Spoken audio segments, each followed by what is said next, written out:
Welcome to On Point with Juandolyn Stokes. Business Matters feature right about now. And of course, our special guest, Attorney Lauren Buckner, owner of Buckner Consulting. A pleasant good afternoon. How are you? I'm amazing, Juandolyn. How are you? I am doing great. I am doing great. I'm so glad to talk to you because you're always sharing insightful information that certainly can help business owners, and especially in this climate, just needing to learn, know, and understand how to move your business forward. So let's talk about some of the challenges that we've been seeing, with business owners and even with some of the clients that you've been seeing, in terms of cash flow challenges with business owners and small businesses. Yes, let me just start off by saying you need cash flow in your business for your business to work, right? Cash flow is the lifeline of your business. And when you don't have the money, most likely you lack movement. And if you can resonate with that, if you're watching us live, drop a comment, call in. And I just also want to, before we get started, I want to applaud your audience because I'm here every other week and they are really, really taking this to heart. I hosted a no cost IP masterclass 2 weeks ago, and I had 3 people on that class who heard me from here. And so Wow. I was just like, let me just give you all your kudos today because you're not just showing up, but you're taking action. And I'm hoping today will be the same. If your business right now is struggling, it's probably because of 2 things. One, you lack cash, and 2, you lack visibility. And we're going to talk about all those things today. I am seeing this with my own clients. I'm just going to be transparent. Clients are coming to me right now wanting to renew because we have consulting packages and they don't have the cash flow to do that. And so what are they doing? They're asking, can we break things up into payment plans? Generally, when that happens, that's a red flag for you to know that your business is struggling, not because you need payments, but because maybe you didn't know until that moment that you were going to need to stretch that money out.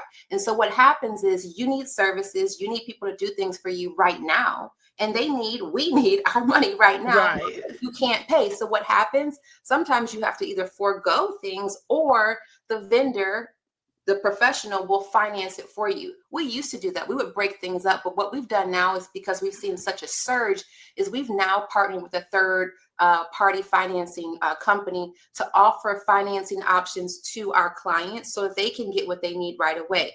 This is something that we're seeing across the board, not just with our clients coming to us, but also in other industries. People need things now and they don't have the money right now on hand to get it.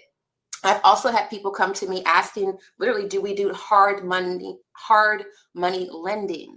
Now, for those of you all who don't know what hard money lending is, this is the lending vehicle that you use when you can't go to the Bank of America, when you can't go to Chase, when you can't go to those normal lending institutions, maybe because you are over leveraged, which means you have more debt than you have income.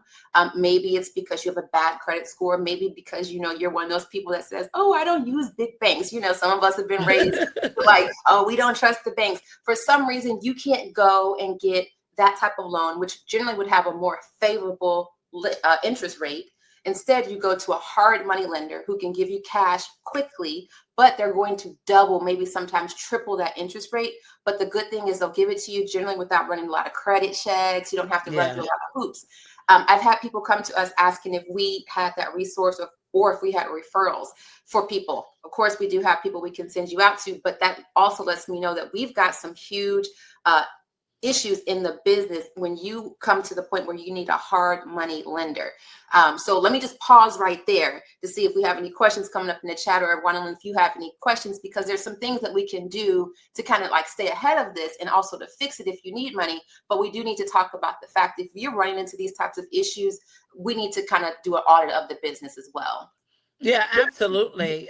Because having this low cash flow is one of the reasons why a lot of these businesses fail or struggle. And so I'm very glad that you're talking about this because that hard money cash flow, is that usually a recommendation that you make to business owners who are having those challenges? No, not hard money cash or hard money lending. Never. Yeah. I mean, to be honest, when I see hard money lending coming up most often is when people have really big transactions, real estate transactions more often. If you are in a position in your business and you have like a gap between 10, 15, maybe $20,000, you don't want to go hard money lending because you're going to pay triple that amount to pay it back. Instead, you want to consider some business line of credits, maybe some different short-term loans, maybe some bartering services, bartering situations with other services. But what you can really do is you can plan for this ahead of time. And this really comes into play thinking about how you're going to accept your payments. And we've talked about this before, using your payment processing systems become your banks. So for those of you all who can't go out to get the lending from an institution, you can get a loan from your processing system, or we can talk about how to responsibly use credit cards. So I'd love to kind of talk about those two areas. All right, let's go to break, and we'll come right back and talk about that. Yeah, yeah. Welcome back to On Point with Juandolyn Stokes, and we have the owner of Buckner Consulting, Lauren Buckner, sharing with us.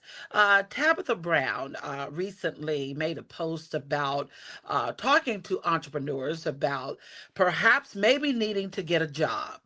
If the business is not working, if you don't have the cash flow in, you may need to consider going back to work. There was so much feedback, positive and negative, about what Tabitha Brown said. What are your thoughts about that in terms of entrepreneurship? You know, when the cash flow is not where it needs to be, what are your thoughts? Listen, I agree with Tabitha Brown. Go back and get a job. Do not sit out here and drown. All right. If you find that the business is doing little and your bills are building and you don't have the cash, you need to make a pivot. What I will say though is let's not get caught off guard with that. And what does that mean? We're always planning. If there's one thing that you're going to take from me, Lauren B, is keep a plan, right? Make a plan, write the vision, make the plan. When you create the plan for the business, in that plan, you should build in mechanisms to do a checkup of the business, to measure your key performing indicators, which means that if I'm sitting today in quarter three, Juandolyn, I'm looking right now at my pipeline. Pipeline, we've talked about it here. Do I see money, deals, new clients? Is it sitting there at the end of quarter four? If right now I can see that quarter four is looking murky, I know quarter one next year is going to be murky. I know now I need to pivot in the business with my products and pricing, or I need to figure out a different way to bring in cash. If you know, looking down, that the money is looking funny, now is the time to pivot. And if that means taking on a part-time job, going back to work, that's okay. But let's put that plan in place now so that you don't wake up tomorrow and you're like in this anxiety mode, like, oh my God, I'm drowning. What do I do? And that's when you start to make bad decisions. But I do not think it's a bad thing to go back to work. I myself took a pause. I started my very first business, Body by Buckner. It was doing great. COVID hit. Thank God the universe said, Lauren, you are also a lawyer, right? You did semi-retire, but you can always go back. And I never thought I was going to go back to the law firm. I didn't want to go back. But my money got funny, Juandolyn. Yeah. I was already looking. I said, we're not going to weather COVID. I had to shut my studio down. I could run some workshops, but it wasn't going to be enough to sustain my life. I knew I was going to have to make a change. And what did I do? I dusted off my resume. I called someone at a law firm and I said, I would like to come back part-time. I negotiated that and I went back part-time. Thank God, because I would have been on this corner right now doing something strange for some change, right? But Right. I knew when I needed to pivot. And so it's nothing wrong with that. And as you see, I'm back bigger and Right. better.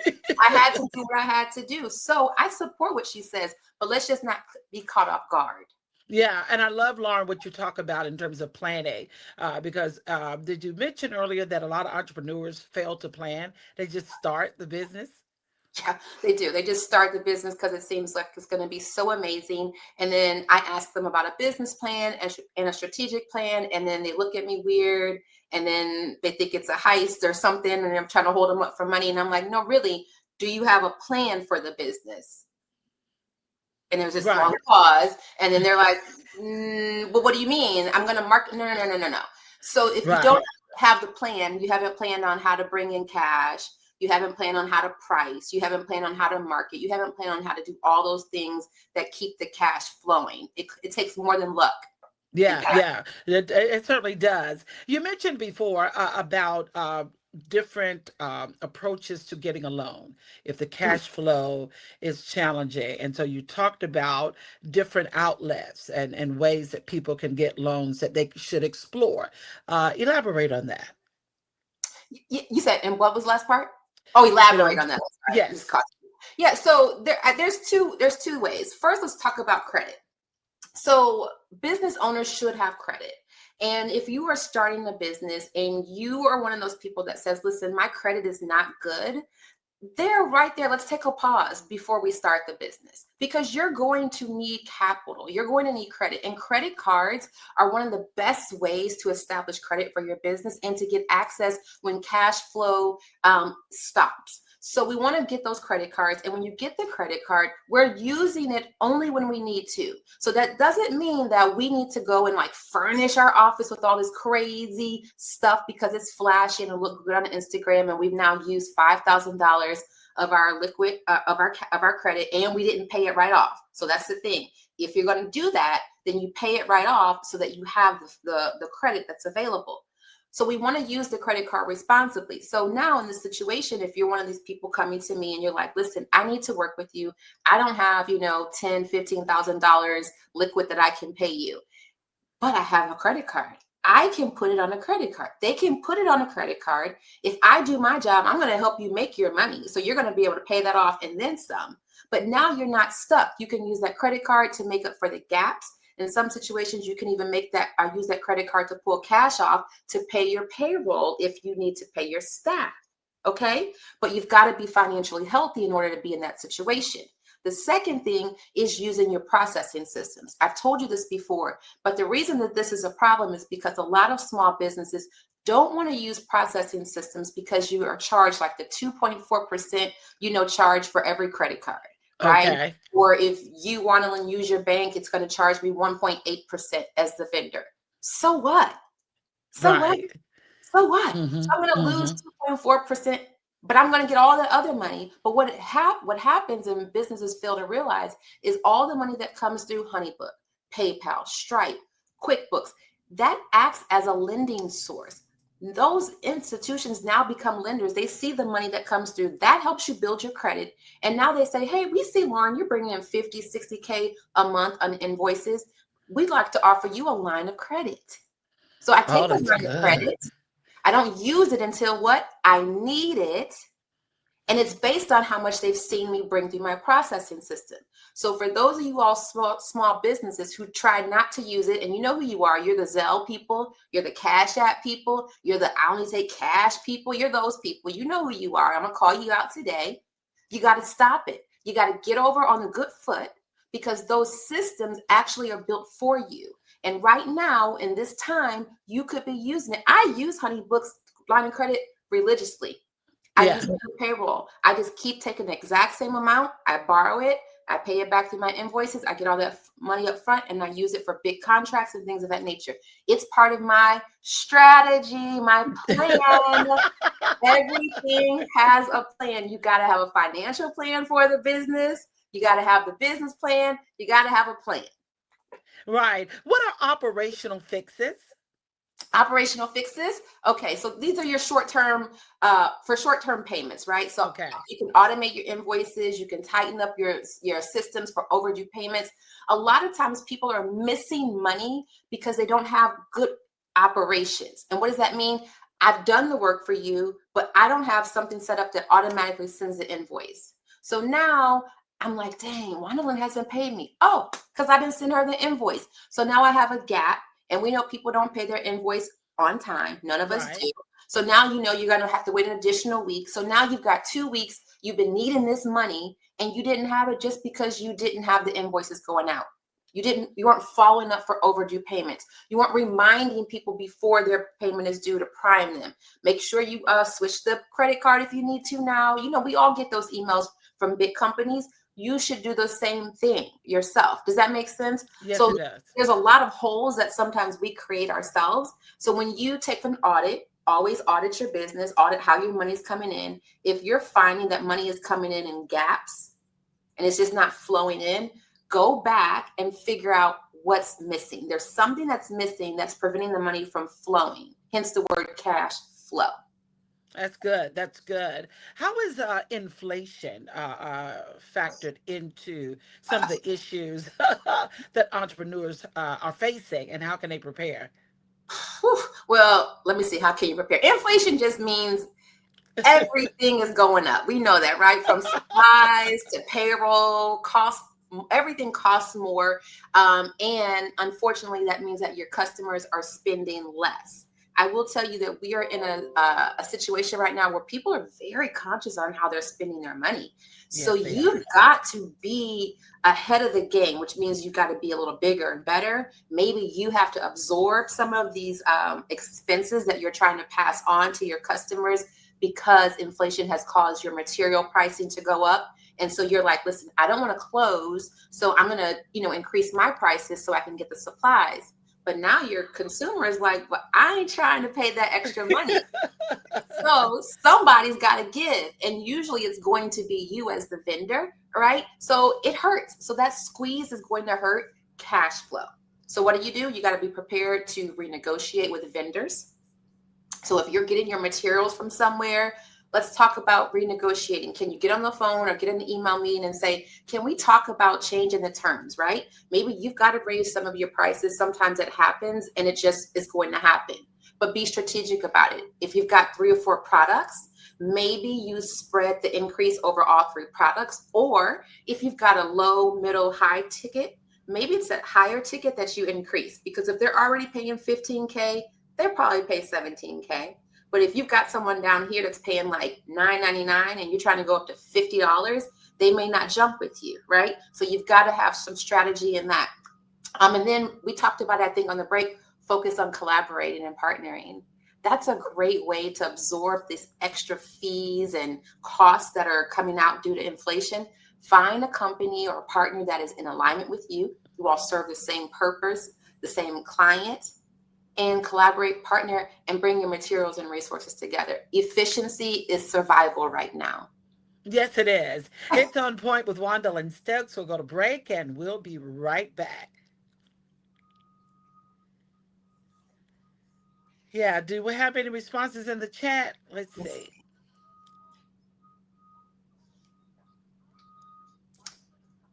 Nope, not from what I can see. Okay, not from what I see. Okay. There, yeah, this is good. This is good because inflation is really impacting a lot of people, and so as inflation happens, business owners have to make some adjustments and changes. Yeah, and I mean, and it's scary because you don't know if your customer is going to pivot with you, right? If you do have to increase your pricing, but you also know that you can't just continue to do business the same as you have and expect to not go under. Right. So it's a scary time, but again, I think that businesses that plan ahead just have some cushions. I don't like for businesses to start with zero money. Even if you're funding your own business, make sure you have some thousands in the bank somewhere else, just in case you need it to pull from. So there's just so many different things you can do to prevent yourself from being caught out, and be surprised. And then pivot. I think that's another thing. People's ego gets in the way a lot of times too, right? They Yeah, see that they're struggling. They see that they're broke, and their ego is there, and they don't want to put the SOS out there. Like, I need some help. I say, I say. How do you encourage new business owners to make that transition from using their personal line of credit to having business credit? So we do that hopefully during if we work with them on their business plan, then we're helping them in the financing section, like how much do we think Yeah, your business is going to cost to get up and running or whatever, and what's the funding sources. So we start to help them work there to say, listen, you've got to that's create a good. separate account. So there can be no commingling, but you do have to have a healthy personal profile to start that business. So the business credit. So we do try to help them. Like, we don't do financial, repair, credit repair, any of that, but we do say, listen, if you don't have a really strong uh, personal financial forecast, you need to really be working on cleaning that up as we're planning on launching this business. And then see if you have some money somewhere, though, that you can just access if you need it, that's not based on your financial situation or your credit situation. Because is that a challenge with some business owners, a mistake that they make, commingling, uh, with their own businesses? Oh, definitely. It happens all the time. At our event, Learn from a Lawyer, that we hosted in July, um, I think almost every business owner in there, when we did their audit, was commingling. And some of them didn't realize it. Some of it was just with credit cards. So they were like, oh, I just use this credit card for business purchases, but it's in your name. So even if that's the only thing that's on there, it's not in the name of the business. So you're commingling your debts. And they were like, oh my God, I didn't even think of it that way. So, I mean, some people obviously they have one account and the money is just circular. That's also a good indication that your business is not businessing. Um, Gotcha. because if the money is just like in a circle, you're taking the money, going personal, it's just enough to keep everything moving in a circle. So that's a huge red flag as well, that hey, there's not something wrong in the business if it's not super separate. Right, right. Okay, okay. But Yeah, it's very because yeah. And no matter how small the business, like if you just start braiding hair or selling cookies, homemade cookies, it still needs to start out separate. yes, it should. I'm struggling with that because some people will start off as a sole proprietor and they don't do an LLC or a corporation. So you should still be noting things that are business, but it's all probably going to still come out of the same account because you haven't set up anything, because there's nothing separate to set up, right? Okay, Um, okay. so if we do have a person like that, I do want to say, even if you're a sole proprietor, still start an LLC or a corporation and be the only member, so that you have an actual entity that has the debt or the income. Because come tax time, you want to be able to benefit from that. And also, if you want to be taken seriously as a real business owner and you step out here to collaborate with someone or to get a grant or to get a loan, you've got to show the separation within your business finances. That's good. That's good. Yeah. And I think that's important for entrepreneurs to know because, like you said, oftentimes, they have the idea, they have the business, but no planning, financial planning, strategic planning, business planning. And that's why sometimes it does not sustain itself, Yeah. or you end up later, having problems, whether it's tax problems or even, a loss of revenue and not able to, take care of the expenses for the business. And then sometimes even dealing with payroll and staff, Yeah. making sure that you have those elements in place. But like you said, it all goes back to the planning, and if people or entrepreneurs would just sit down for a moment and get with experts like yourself and think it through, then I think they'll be set up more for success and not failure. Do you agree? Uh, Wholeheartedly, I agree. But the problem is that, and I mean, we're trying every day to fill that gap.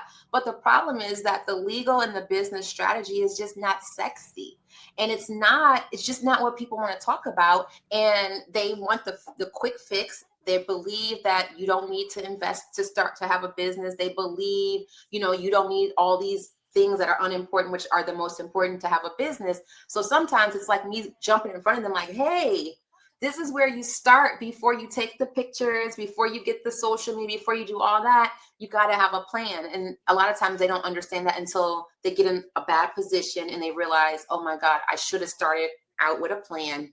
And then they come back with their head down. And I just hug them and I say, come on, let's do it. Like, let's do it. Come on, let's do it. We will recover from this. We will Let's move forward. move forward. You can do it. Oh, This is so important. I love this information that you're sharing, Attorney Lauren Buckner, because there are a lot of people who have started businesses and who have, been in business 9 months or a year or several years. But you want to make sure that the business and the legal side is really solid and intact. And that's why it is important to perhaps, oftentimes, really go to you and really get that professional advice and direction as you're building a business. And so I'm glad to have that. This is Business Matters, that's on point with Juandolyn Stokes right here on News and Talk. WAOK. We always talk about the importance of living well and winning well, and of course, living well and winning well in your finances as well. So let's go to our phone lines. Our phone lines are open. The chat room is open as well, and you can write in your questions and comments. But I've got David on the line. David, welcome. Lauren Buckner's on the line. Go right ahead. How are you, Miss Wanda? And your I'm guest? good. How are I came you? in, your guest, and she was talking about hard money, the hard money loan. I'd like for her to go over that again. And please, what is it? Is it a high interest loan that you only have so much time to pay off? Oh, okay. Yes, a hard money loan, right? A hard money loan is usually what makes it a hard money lender is this is a non-traditional lender that will generally give you a large amount of cash quickly with a large interest rate. The term usually is about 6 months to 12 months, so it is a short-term loan. And again, it's usually because you can't go to a traditional bank, or you need money super quick, and that process through a normal bank will take you anywhere to 60 to 120 days to close a loan. Sometimes people are in a business industry where they need that money right away. And so a hard money lender has the cash right here, basically in their drawer, literally. And you come in and you're like, I need 30K, and I give you 30K. And I'm like, and you're going to pay me back 45K. And that's the hitch, right? Is you're going to pay back 45K within 6 months. So that's a huge, huge interest increase. But if you needed that money in order to make $1 million, then who cares, right? Because that extra 15K that you had to pay back for interest got you to be, a millionaire. So Thanks, David. Stay healthy, stay connected, stay on point. Lauren, from solopreneur to scalable growth, why solopreneurship has to die and the dangers of trying to do it all alone. I know I'm dramatic, right? Yeah. Why it has to die. Yeah. Yeah, well, listen, solopreneurship is great at the very beginning. So I'm not going to knock it, because I know I have people out there who are going to say, but I don't have a massive team. I don't have a massive budget. I just have me. That's okay at the very beginning, but that can't be the plan for the business. Why? Because you can only do so much by yourself. As a solopreneur, what that means is you are the only person that owns your business. You are the only person in your business. You have no team. If you have no team, that means you have no operations. You have no systems. We just talked about, I'm not sure if we were live or on break, we just talked about the operational fixes, right? And sometimes invoicing and things of those things get caught up. Operational, team, automation. That means you're going to be struggling, is what I'm telling you. If you're a solopreneur, that can only last for maybe 30 to 60, maybe 90 days. You've got to at least have an assistant. You've got to have someone else helping you run the business, because you will become a bottleneck. Ideally, as a business owner, you are the CEO. And I'm not sure if people understand this, but the CEO is the person that makes the business decisions and that grows the business. When you do that, you build from the top up. All you should be doing is having meetings, shaking hands, attending meetings, coming up with new creative ideas. You are not working below the line, which means working the business. You're not braiding the hair. You're not putting the packages together. You're not doing. If you find yourself below the line as an owner, a CEO, you are going to stay broke, because you will never have enough time to grow the business, because all you're going to be doing is working on what's actively in the business right now. In order for your business to succeed, we talked about it already, you have to have a pipeline. In order to have a pipeline, you've got to be consistently growing the business every day while the business is running down here. You can't do it all by yourself as a solopreneur. It just won't work. Is that a mistake that a lot of entrepreneurs make? Doing it all, trying to do it all, and they eventually get burnt out, or the business suffers because it's not growing. Yeah, keyword trying. Yeah, it's very common. Again, because, and I just keep going back to social media. Social media is just, it's an amazing tool, but it is a horrible tool at the same time, because people tell you you don't need all of these things, and it's wrong. You do. So a lot of business owners try to do it all of their own. They take a webinar, they take a course. I can do my social media. I can do my website design. I can do this. I could do that. When you've only got 24 hours in a day, which really means you've got about 10 workable hours, you can't do all that. And you actually got to work with your clients. So make that make sense for me. It can't. But the mindset has to shift. So we have to go into business ownership, understanding that we are no longer hustling on the corner. We are working to hustle in that corner office. Does that make sense? We're Yeah. not on the corner doing everything. We're trying to get to the corner office where we are the creative thinker. If you enter business with that mindset, you'll understand you can't do it alone. That's good. That's good. How does money and time constraints often stall growth, and how to move past them? Well, when you don't have the time, the business can't grow. And if you don't have the money, you can't hire somebody who has the time. And that is why the business won't grow. So here's the thing. You don't have to have all the time, but you're going to have money to Yeah. hire people to use their time. When you don't have those two things, the business just doesn't move. When the business doesn't move, it dies. And so that's how that stalls it out. Like you have to actually have both. You got to have some time, and you've got to have cash in order for the business to last. Yeah, yeah. Let's go to break. We'll be back with final thoughts. And at the closing, we're going to talk about AI as a tool for leveling the playing field. We'll go to break. Welcome back to On Point with Juandolyn Stokes. We have Lauren Buckner sharing with us today and talking with us about business matters. Before you leave, let's talk about AI and visibility when it comes to businesses. All right. So we always say people can't shop with you if they don't know that you exist. So if you are at home and you're like, I'm a small business and I'm broke, you're probably just not visible, right? People probably just don't know that you exist. And that is a really easy fix these days. If you think about our new best friend, AI. So we were talking about AI, in the break, and we're always talking about AI. But the thing about being visible is you've got to have a strategy. I mean, there it goes again. You have to have a plan. And most businesses don't have a consistent content strategy or a consistent marketing plan. And when you don't have that, then that means you don't have a way to consistently tell people about what you're doing, who you serve, what problem you solve, and how they can work with you. So we want to get crisp and clear on being visible. That's good. That's so very important for that visibility because AI is everywhere, and but small businesses adopting this is it still lagging a lot? Well, it is lagging. And I think, every other week when we talk about people need to pick it up. And I think it's lagging for one, because of trust issue. A lot of people don't trust AI. A lot of people don't understand AI or understand what it can do for you. But when it comes to visibility, AI can become your content partner. It can become your strategist. So if you are, and I don't even want to say a struggling business, because we use AI, and I like to think that we're a thriving business. So Yes. AI is a tool that smart businesses, that's what we'll say, that smart businesses you will use to get ahead.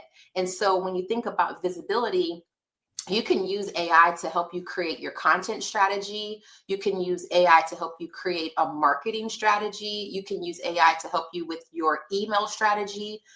You can use AI to just help you get clear, because before you can do the visibility piece, you've got to make sure you're clear on what your business does.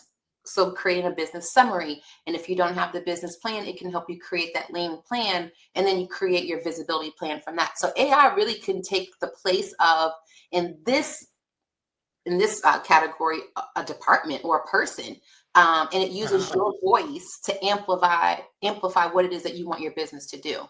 Yeah, that's good. So take advantage of it. You know, it's there and it can cut costs and help you to strategize. And like you said, with your content, let our audience know how they can connect with you, Lauren Buckner. This has been very informative and really educational, and it's going to help a lot of business owners as well. What classes do you have coming up? How can people take advantage of some of the services that you offer? Let our audience know.